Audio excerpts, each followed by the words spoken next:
Hello everyone, welcome to the class students. In this particular class, we will be discussing questions on heredity and diversity in living organisms, right? So before starting the class, let me introduce myself very quickly. I'm Vindhyara, will be taking a biology. In this particular channel, Let's Crack Foundation and NTSC. I have done my master's in biochemistry, bachelor's in biochemistry, botany, zoology, qualified KCET exam, mentored more than 10,000 students for various exams like NEET, NTSC, NSCGS and many more. But I am here to make you fall in love with the subject biology, because if you love the subject, you will be able to understand the subject better.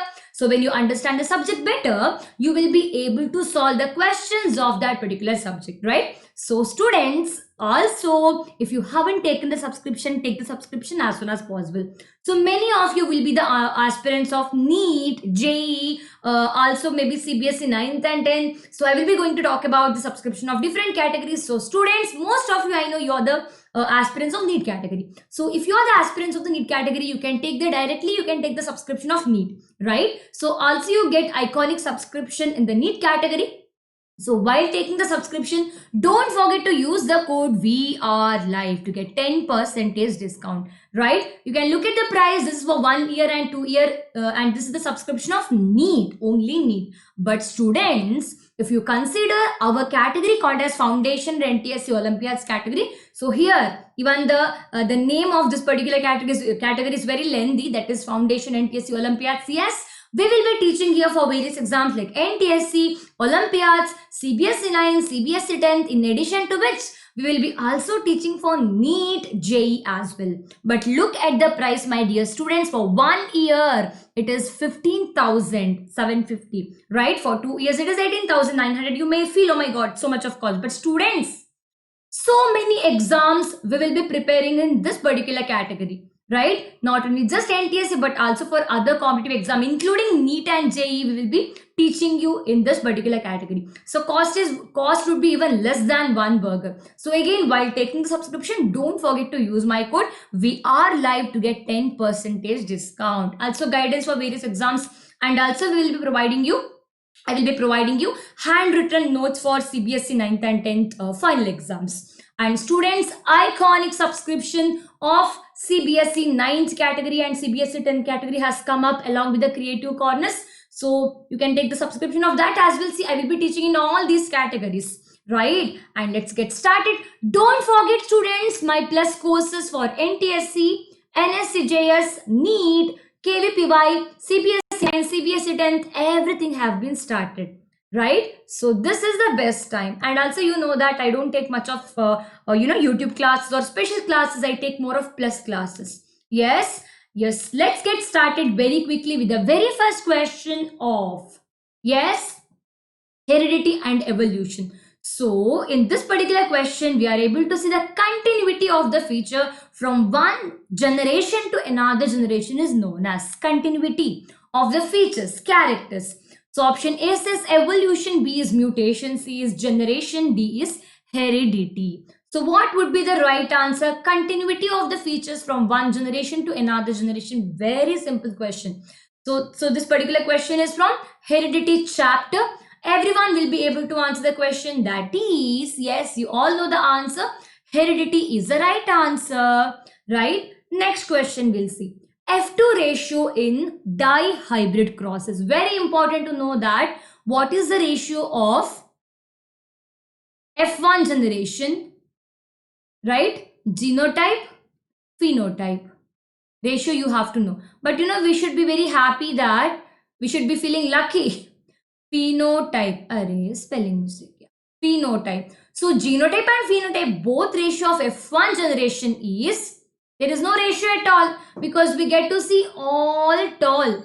We get to see all tall individuals in the F2 generation, students. So answer is going to be very simple, all tall. So genotype would be this one, phenotype is all tall. So there is no particular ratio for the dihybrid, whereas if you consider F2 generation, ratio would be ratio, right? F2 generation ratio would be, again, genotype ratio is going to be, yes, and here we are talking about monohybrid. So if the question is about dihybrid, genotype ratio is not being given in your NCERT. It is very long.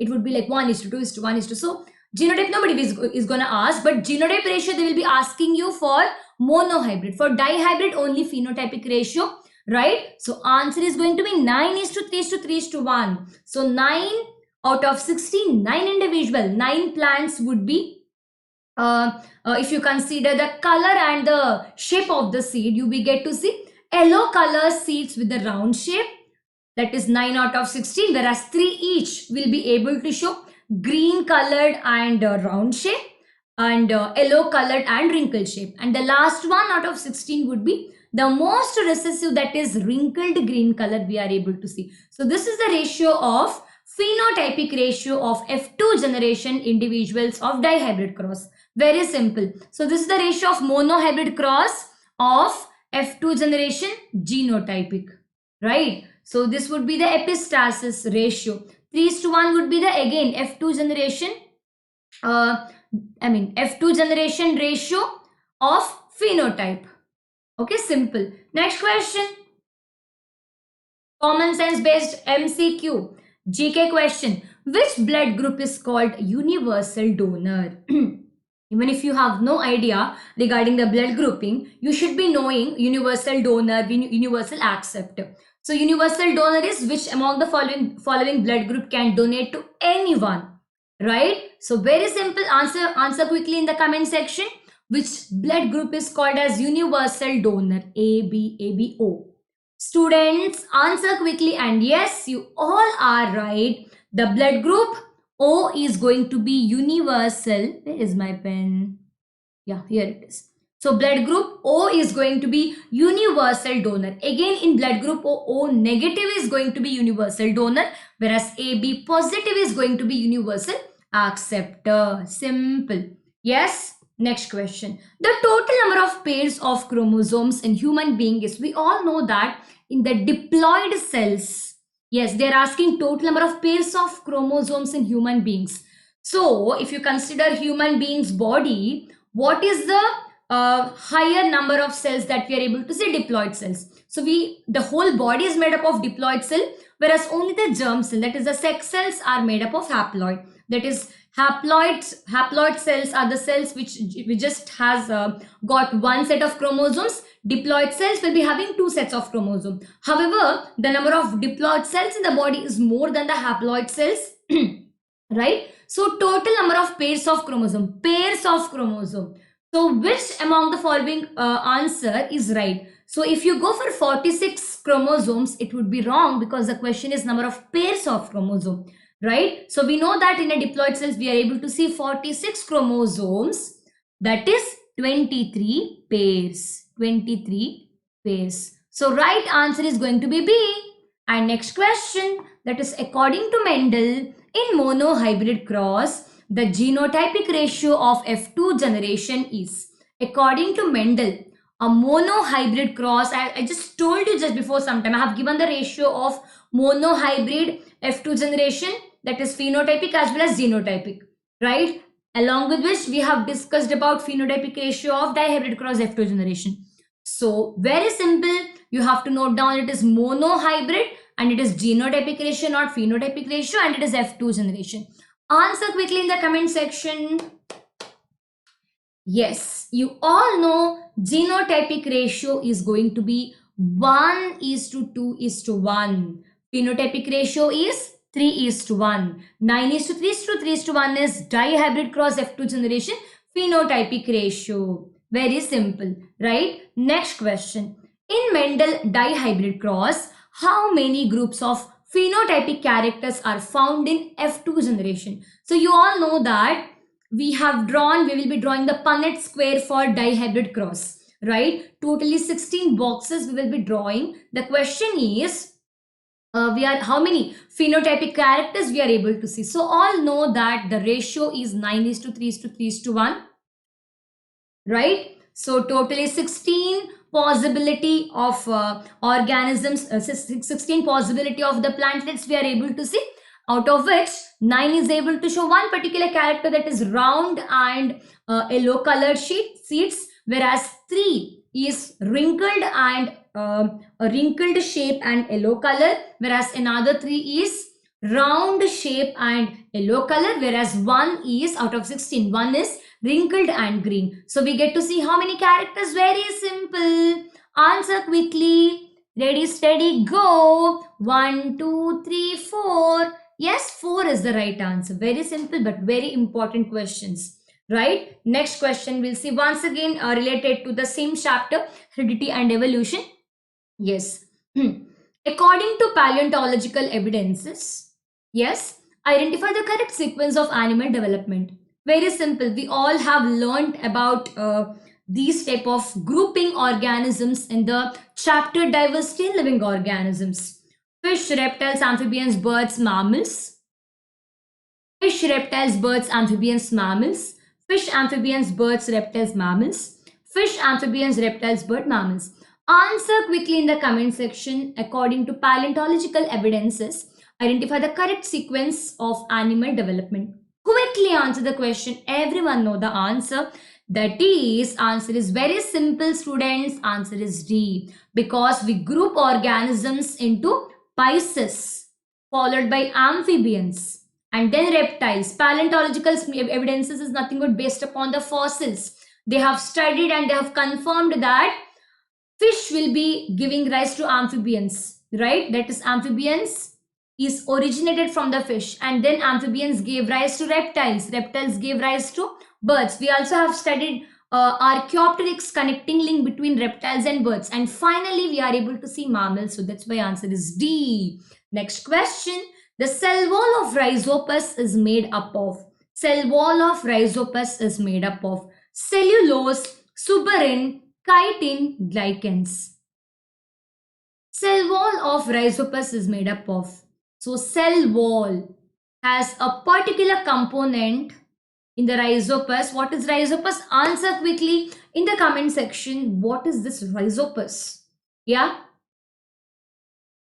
Simple. Rhizopus is fungi. So fungi has got chitin in their cell wall. So answer is going to be yes, chitin. Very simple, ma'am. Yeah. Next question. Which of the following animal possess jawless but sucking mouth? What, ma'am? Jawless? Yes.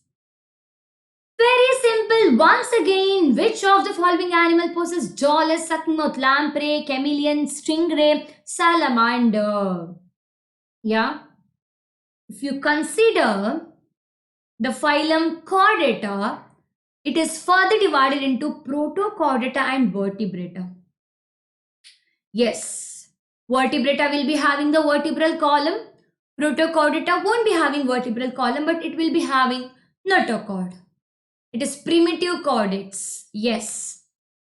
And under the, if you consider under the phylum Chordata, we get to see organisms like, yes, axolotl or lamprey, which all will be having mouth, which will be having teeth, but they won't be having jaws. Yes. So where exactly we get to see jaw? Jaws we get to see in the vertebrates, right? So answer is going to be very simple, lamprey, right? Which will be looking like a fish. It is mostly aquatic. They are filter feeders. So they will be having the, circular mouth. So cyclostomata, belongs to, lamprey belongs to this particular group of cyclostomata, which will be having the mouth, teeth, but no jaws. Jawless organisms they are. Next question. Reserve food. I hope you got to know that from this question we are discussing diversity in living organism. Till here we have studied regarding the heredity and evolution, and now we are starting with the diversity in living organisms. And next question, reserve food product of most of the algae is.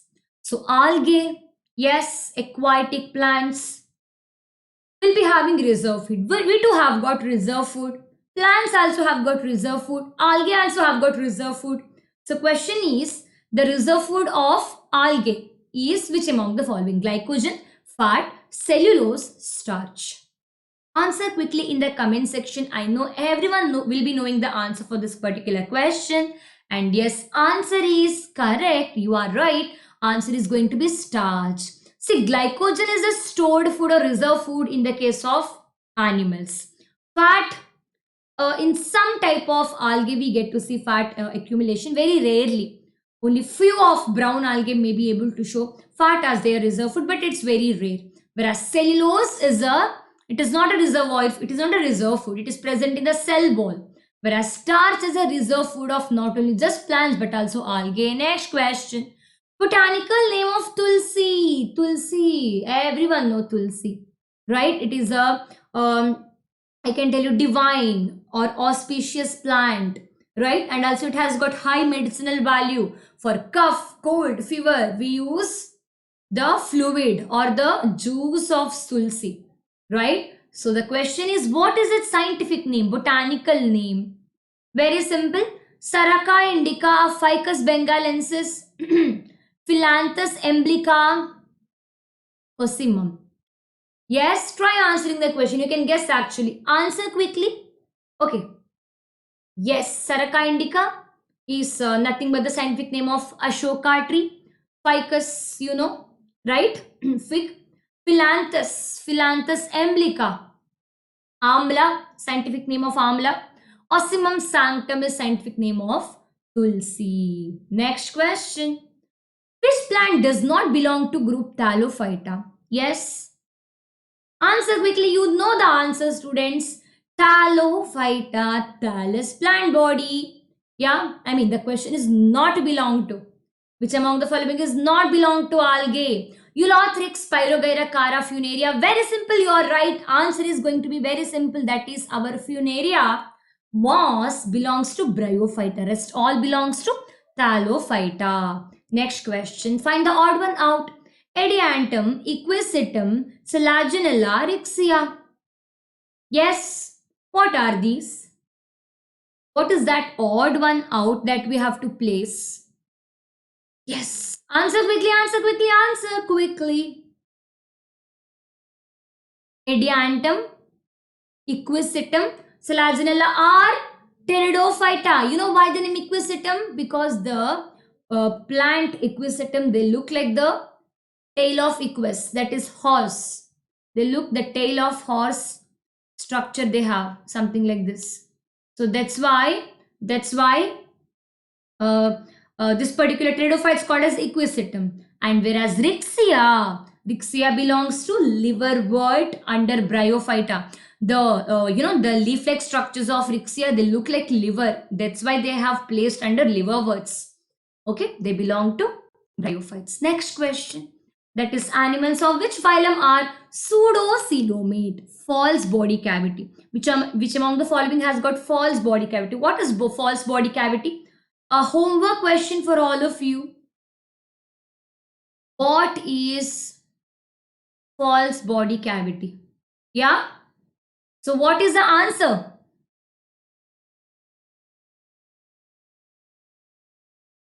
Simple. Porifera do not have got any cavity, because it is able to show cellular level of body organization. Platyhelminthes again won't be having any body cavity. They just have got triploblastic, 3 body layers, whereas Aschelminthes have got false body cavity. That is, we are not able to see true body cavity lined by mesoderm. True body cavity will be lined by endoderm and mesoderm, not just mesoderm. So when I say true body cavity, it is the cavity that is lined by only mesoderm. Even mollusk, Annelida, Arthropoda, Echinodermids, Chordata, they all belong to coelomates. That is, they have true body cavity. Next question. Example of perennial, evergreen and woody plants. Evergreen, always green. Perennial. That is, what is the difference between annual and perennial? Which is not annual. Perennial means which is not annual. That is, it is gonna live for more than 1 year, right? Woody plants, that is, the tree will be looking woody, wood, right? Very simple, very simple. Funaria marcantia. Funaria is Bryophyta. Marcantia, again, you know it, right? Then Marsilia horsetail. Marsilia horsetail, pteridophytes. See, Marcantia funaria is bryophyte. Marsilia hostile is pteridophyte. Cyclospinus is gymnosperm. Eulothrix and Spirogyra is algae, thallophyta. So we know that we get to see the hard wood-like structures right from gymnosperms. So angiosperms are not here. So only gymnosperms are here. So answer is C. Next question. The example for egg-laying mammal. Are we able to lay eggs, students? We belong to mammals. We belong to the class Mammalia. But are we able to lay eggs? I mean, I'm not talking about the ovum. I'm talking about calcareous egg. No, right? But there are certain mammals which are able to lay eggs. Bat, kangaroo, pigeon, echidna. Yes, answer quickly in the comment section. What is bat? Flying mammal. Kangaroo, marsupials. Pigeon is not a mammal. It is aves, birds. What is left one? Echidna, tiny anteater echidna. Duck-billed platypus. They all are primitive mammals because they are able to lay eggs. So answer is going to be chimplest echidna. Next question, binomial nomenclature was given by the scientists. Which among the following scientists are have given the binomial nomenclature? Binomial, two names. Yeah, that is genus and species. Homo sapien. Yes. Canis familiaris. Pisum sativum. Very simple question. Very simple question. So answer quickly. Yes, you guys are absolutely correct. Carolus Linnaeus. He has not just given binomial nomenclature, but also he has given 2 kingdom system classification. Robert Whittaker had given 5 kingdom system classification. Carl Woese have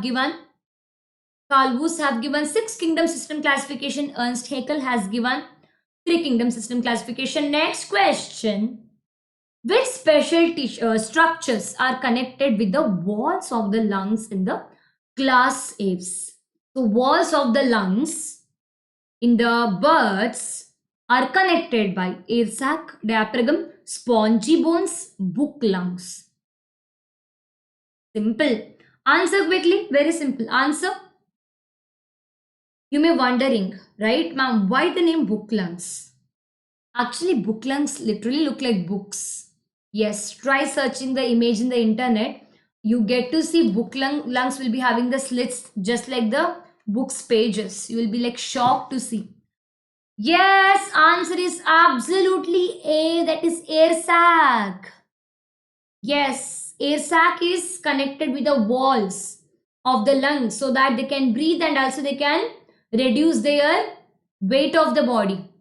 Right? Spongy bones or I can tell pneumatic bones are also present, but it is not related to the lungs. Pneumatic bones, that is hollow bones you get to see in the case of birds, which is going to reduce the density or I can tell you, you know what, the whole weight of the birds. Next question. Identify the protochordate animal. Protochordate, primitive chordates they are shark, frog, Balanoglossus, rohu. So students, according to your NCERT class 9 standard, this particular answer that you're able to see is right. But according to your class 11 standard NCERT, this particular organisms have been kept under different phylum. Yeah. Answer.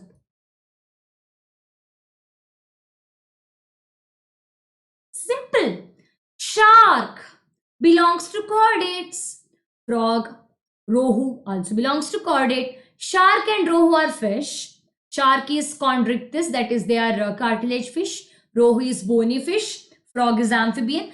Balanoglossus belongs to hemichordates. So hemichordates have been separated from the chordata in class 11 standard NCERT, whereas in class 9 standard NCERT, Balanoglossus comes under yes hemichordate, and that hemichordate has been placed under protochordate. So you have to follow your class 9 standard NCERT. So answer is going to be C, that is Balanoglossus. Yes, hemichordates they are. They are half chordates. Next question. Obelia belongs to Obelia, Adamsia, and yeah. Sea anemone, brainer, corals, sea fan, sea pen, all of this belongs to Which among the following? Answer quickly, and yes, you guys are right. They belongs to Cnidaria, also called as Coelenterata. Right? Next question. In binomial, we just have seen about binomial nomenclature, and I also have told you what is binomial nomenclature. So if you would have paid a little attention, you are able to answer this question now. In binomial nomenclature, the first word indicates species, genus, subspecies, none of the above. In binomial nomenclature, the first word indicates Homo sapien. First word. Yeah? Yes, you guys are right. Genus. Canis is a genus. Familiaris domestica is a species. Homo is a genus. Sapien is a species. Right? Simple. Everyone know the answer. Next question. Whale belongs to blue whale. Whale. Yes, very dangerous. Largest mammal in the world. I answered the question. Belongs to the class Mammalia. Right? Next question. Botanical name of neem. Very important. Say neem, brahmi, and tulsi. Then whatever plants that you're able to find around your home, no, you have to know their scientific name. Okay? Azadirachta indica, Pisum sativum, Cassia brassica, campestris. Answer quickly. And yes, you are right. Answer is simply Azadirachta indica. Next question. Which organisms break down the food material into simple substance outside the body and then absorb it? So basically the organisms breaks down, the following organism, the correct one, will be breaking down the food material into the simplest substance outside the body and then later they absorb it. So basically they cook and they eat on themselves. But it doesn't mean that they are the photosynthetic, right? Yes. So very simple answer. Answer is saprotrops, mushrooms. Cuscute is parasite. Ticks is parasitic insect. Tapeworm is once again parasite. So whereas saprotrops are the one which will be breaking down the foodstuffs outside and then they absorb it. Right? Which of the following organisms have the nervous system at very primitive? Very important. So you have to know this particular. Maybe you can by heart. Many of you would be now knowing by seeing the same question again and again as well. So which of the following organism have the nervous system at a very primitive stage? Yes, amoeba, hydra, earthworm, paramecium. See, primitive nervous system. You know that is in the case of amoeba and paramecium. They are unicellular. Will they have primitive nervous system? Is there any possibility? Yes, your right answer is B, hydra, because they do have got tissue. If you see just before hydra, that is porifera, they don't have got tissue, they just have got cells. Whereas hydra have got tissue level of body organization. So answer is B. Next question. Which is the smallest unit of classification of the organism? Quick answer should be like this. Which is the smallest unit of classification of organism? Genus, species, family, order. You just have to know kingdom, phylum, class, order, family, genus, species. You know now which is highest, which is lowest, which is largest, which is smallest. Yes, answer is simple. Species. Next question. We just have got few more questions remaining, students. Which among the following is an example of amoeba? Fungi, right? Anabaena, Euglena, Mycoplasma, Agaricus. Fungi, also called as Mycota. Yes. What is Anabaena? Anabaena is a bacteria, right?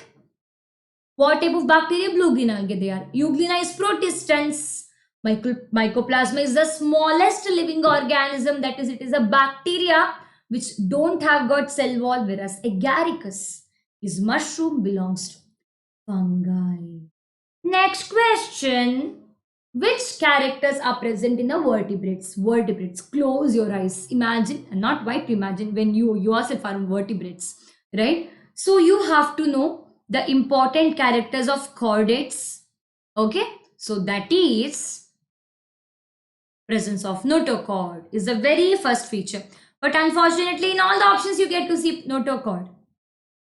Next question, next particular thing that you have to know is the body layers. See, after Platyhelminthes, under the kingdom Animalia, all organisms will be having triploblastic, that is 3 body layers, right? So this has been sorted. Next is coming to body cavity. After annelidans, including annelidans, all the organisms will be having coelomate, right? So vertebrates comes after non-vertebrates. I'm just talking still about the non-vertebrates. When non-vertebrates they themselves have got notochord, triploblastic and coelomate, vertebrates should be having it. And then comes the last part, that is symmetry.